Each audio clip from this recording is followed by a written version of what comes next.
Selamat datang di KTT ke-42 ASEAN di Labuan Bajo, Indonesia. Mari bekerja keras menjadikan ASEAN Matters epicentrum of growth. Dan dengan ini saya nyatakan KTT ke-42 ASEAN dibuka.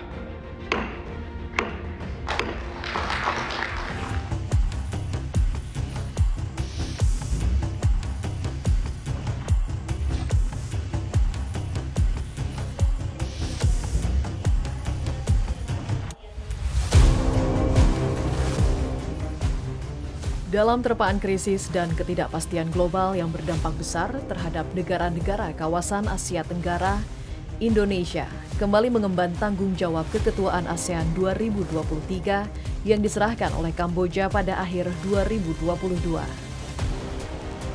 ASEAN yang kokoh, inklusif, dan memiliki pertumbuhan ekonomi yang berkelanjutan dijanjikan oleh Presiden RI Joko Widodo kala menerima tongkat estafet saat itu. Konferensi tingkat tinggi KTT ASEAN merupakan pertemuan puncak antara pemimpin-pemimpin negara anggota ASEAN dalam hubungannya terhadap pengembangan ekonomi dan budaya antar negara-negara Asia Tenggara. Tahun ini merupakan kali kelima Indonesia memimpin presidensi ASEAN sejak organisasi yang lahir pada 1967 itu didirikan untuk memajukan negara-negara di Asia Tenggara. Para pemimpin ASEAN yang saya hormati, saat ini ekonomi global belum sepenuhnya pulih. Rivalitas semakin tajam. Dinamika dunia semakin tidak terprediksi. Dan yang menjadi pertanyaan, apakah ASEAN hanya akan menjadi penonton? Apakah ASEAN hanya akan diam? Serta apakah ASEAN mampu menjadi motor perdamaian dan pertumbuhan? Saya yakin kita semuanya percaya ASEAN bisa, asalkan satu kuncinya, persatuan. Dengan persatuan, ASEAN akan mampu menjadi pemain sentral dalam membawa perdamaian dan pertumbuhan. Kita punya aset kuat sebagai epicentrum of growth, ekonomi yang tumbuh jauh di atas rata dunia. Keketuaan Indonesia di ASEAN untuk pertama kalinya terjadi di tahun 1976.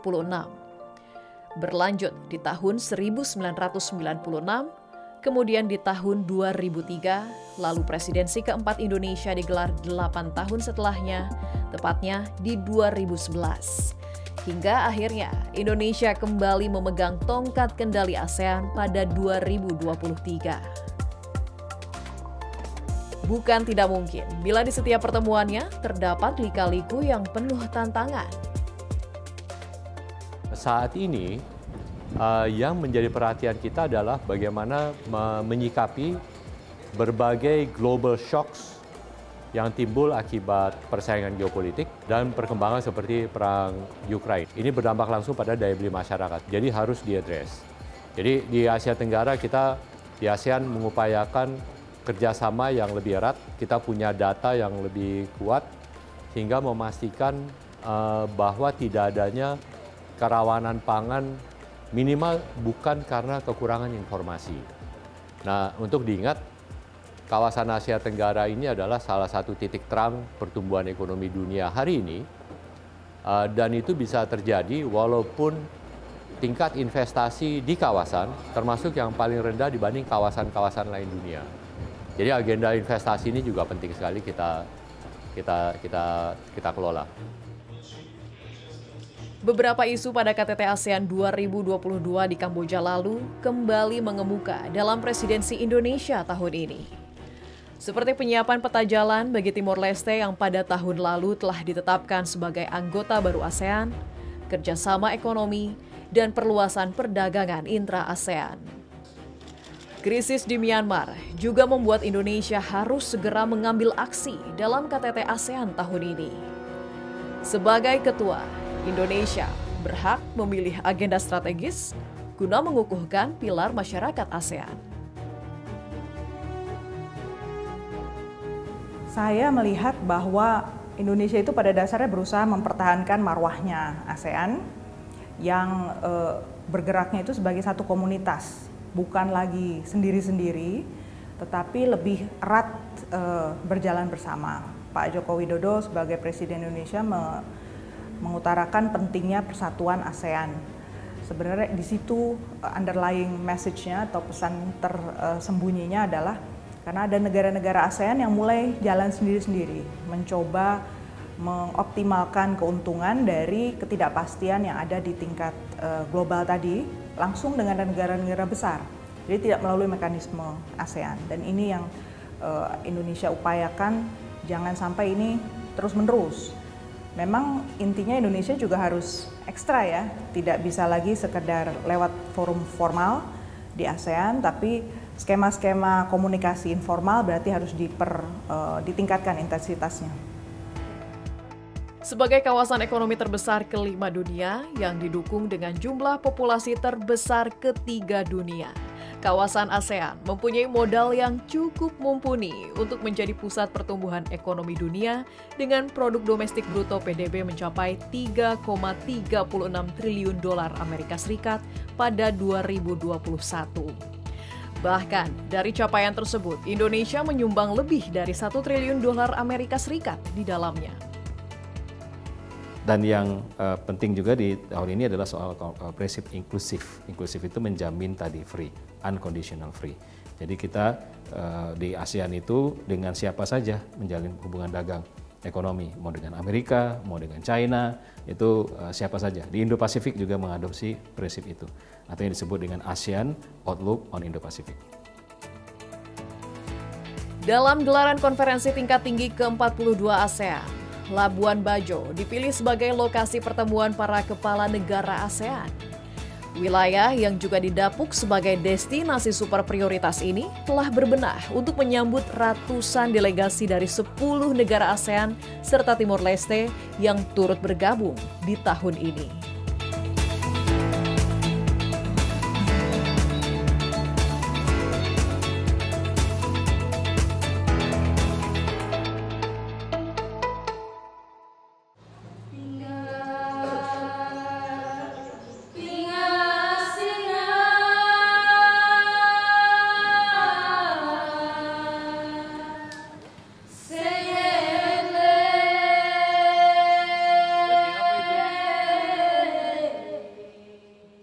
Labuan Bajo, setitik surga yang terbentang di Kabupaten Manggarai Barat, dipilih menjadi lokasi KTT ke-42 ASEAN.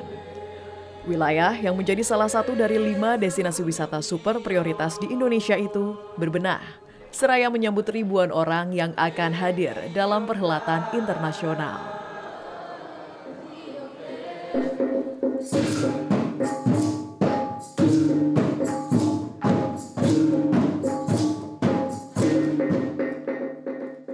Inilah kali pertama Kabupaten Manggarai Barat didapuk menjadi tuan rumah event internasional. Kabupaten yang baru berdiri selama 20 tahun ini pun memanfaatkan momentum KTT ke-42 ASEAN untuk menonjolkan kekhasan budaya mereka kepada dunia. Tarian Tiba Meka oleh masing-masing 14 penari dan pemusik pun dihadirkan sebagai wujud kegembiraan dalam menyambut 11 kepala negara.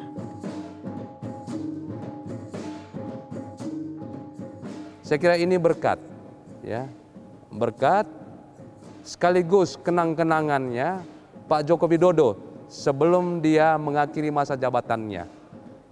Dia membuat ya sebuah kegiatan yang sangat monumental yang semua rakyat di kabupaten ini, di provinsi ini, saya kira termasuk di negeri ini mengingat bahwa penyelenggaraan KTT ASEAN ke-42 tidak di Bali, tidak di Pulau Jawa, tidak di Sulawesi, tapi di ujung timurnya Indonesia, tepatnya di Labuan Bajo.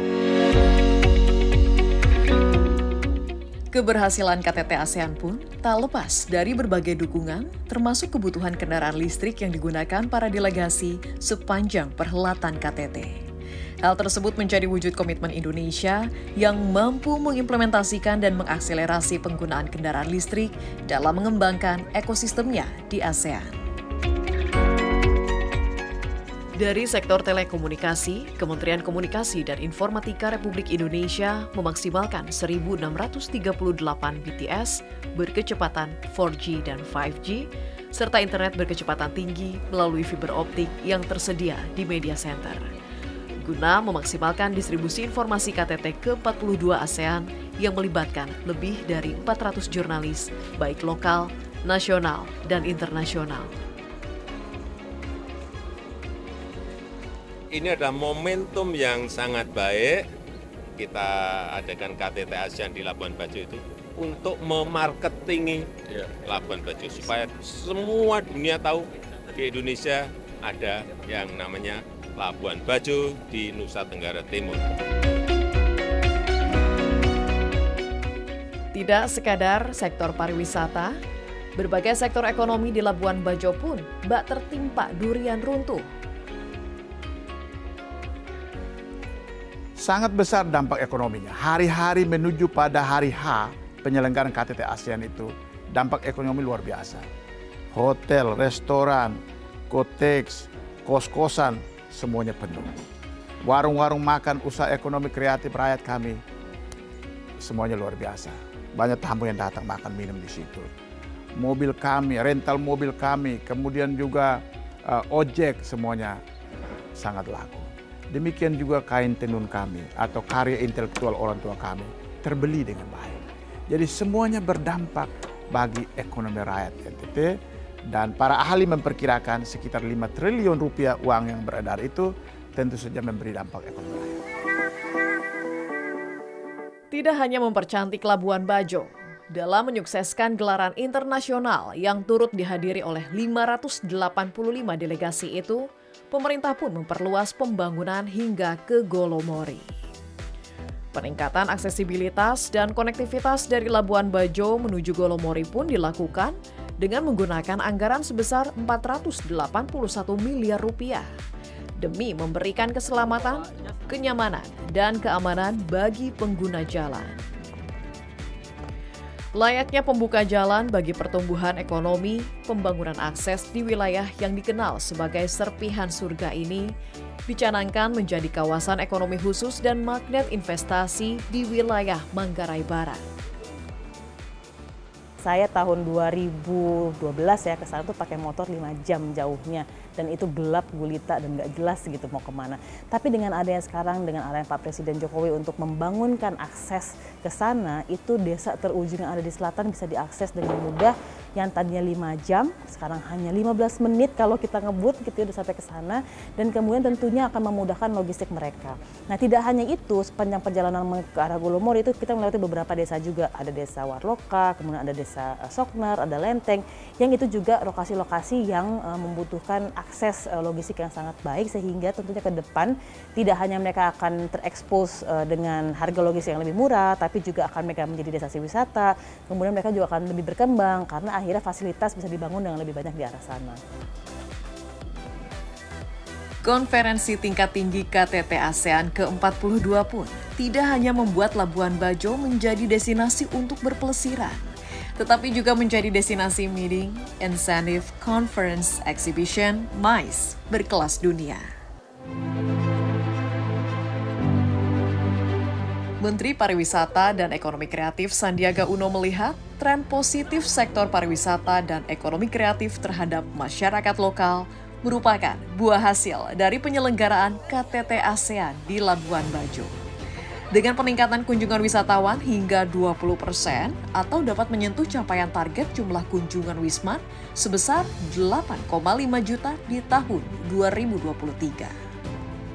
ASEAN is a region of stability, both in the aspects of not only 10 ASEAN countries provide very conducive environment for economic improvement post-pandemic. This region is also continuing to grow economically, and a lot of jobs are being created. Konferensi tingkat tinggi ke-42 ASEAN dengan 4 elemen penting meliputi arsitektur kesehatan, ketahanan energi, ketahanan pangan, dan stabilitas keuangan yang terkandung dalam tema Epicentrum of Growth telah melahirkan berbagai deklarasi dan kesepakatan pada hajatan akbar tingkat ASEAN yang berlangsung pada 10 hingga 11 Mei tersebut, yang bertujuan membuat kawasan ASEAN semakin tangguh melalui konsep inklusivitas.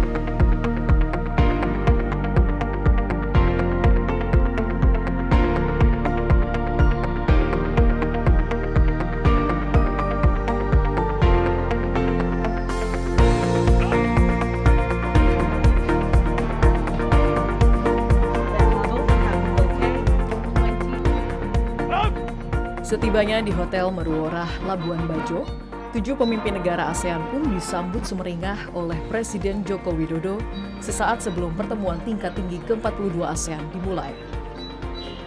Thailand yang kala itu tengah menggelar pemilu, kehadirannya diwakili oleh Menteri Luar Negeri. Sementara Myanmar diwakili oleh perwakilan non-politis.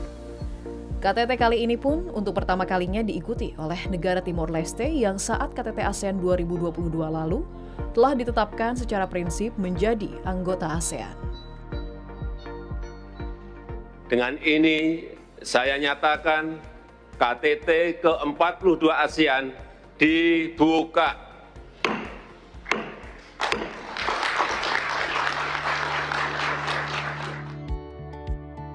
Selama gelaran KTT ke-42 ASEAN, Presiden Joko Widodo memimpin 7 pertemuan dengan para kepala negara ASEAN. Di hadapan para pemimpin negara ASEAN, Presiden Joko Widodo menekankan bahwa ASEAN memiliki aset yang kuat sebagai epicentrum of growth melalui ekonomi yang tumbuh di atas rata-rata ekonomi dunia, bonus demografi, dan kestabilan kawasan yang terjaga. Penggunaan mata uang lokal melalui ASEAN QR Code menjadi salah satu isu yang didengungkan Indonesia pada keketuaan tahun 2023. Hal ini pun turut dibahas dalam pertemuan antarmuka pemimpin ASEAN dengan perwakilan ASEAN Business Advisory Council atau ASEAN-BEC yang diproyeksikan bakal menguntungkan para pelaku UMKM melalui penggunaan mata uang lokal serta mengurangi biaya transaksi. Contohnya ASEAN QR Code, semuanya setuju. Semua bisnis setuju, pemerintah setuju. Jadi ini sebetulnya sudah mulai berjalan. Setelah Indonesia dengan Thailand sudah, sama Singapura, sama ini. Nah tapi ini lebih lanjut lagi, pengennya semua ASEAN. Dan bayangkan, sampai Myanmar aja, itu sudah pada tahun ini mempersiapkan diri untuk QR Code-nya juga. Gitu. Dan ini akan memberikan yang tadi, arti daripada centrality ASEAN. Jadi itu kita jalankan, kita push. Jadi bukannya hanya moto, malahan saya bilang September ini kalau bisa transaksi ya antara ASEAN dengan digital QR Code udah bisa. Deklarasi, kesepakatan, dan kerjasama pun membanjiri penutupan KTT ke-42 ASEAN. Indonesia sebagai tuan rumah dan Chairman ASEAN 2023 berhasil mendorong terciptanya sejumlah kesepakatan negara-negara anggota ASEAN.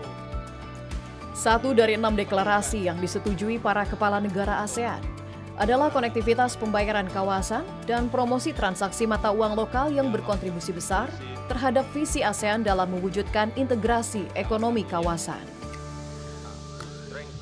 Apalagi setelah diluncurkannya Indonesia, Malaysia, Thailand Growth Triangle IMTGT Visit Year 2023-2025 semakin memperkuat ekonomi, terutama dari sektor pariwisata. Tema Wonderful Indonesia, Malaysia Truly Asia, dan Amazing Thailand pun diangkat sebagai upaya pemulihan setelah pandemi COVID-19 menghantam devisa dari sektor wisata hingga 90% tersebut. We need to act swiftly to seize this opportunity by focusing on first, infrastructure, particularly connectivity, must be improved. Second, innovative branding must be strengthened.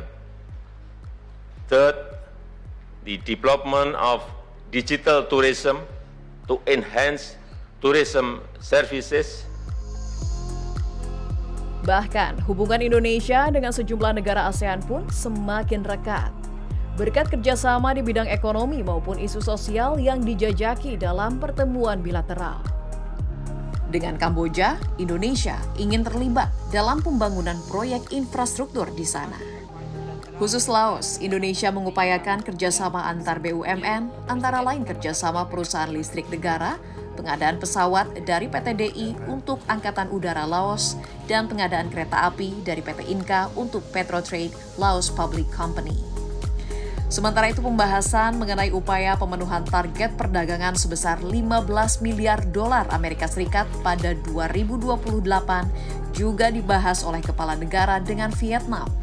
Kedua pemimpin pun sepakat untuk bilateral investment treaty karena semakin meningkatnya investasi dari kedua pihak, termasuk kerjasama di bidang energi baru terbarukan.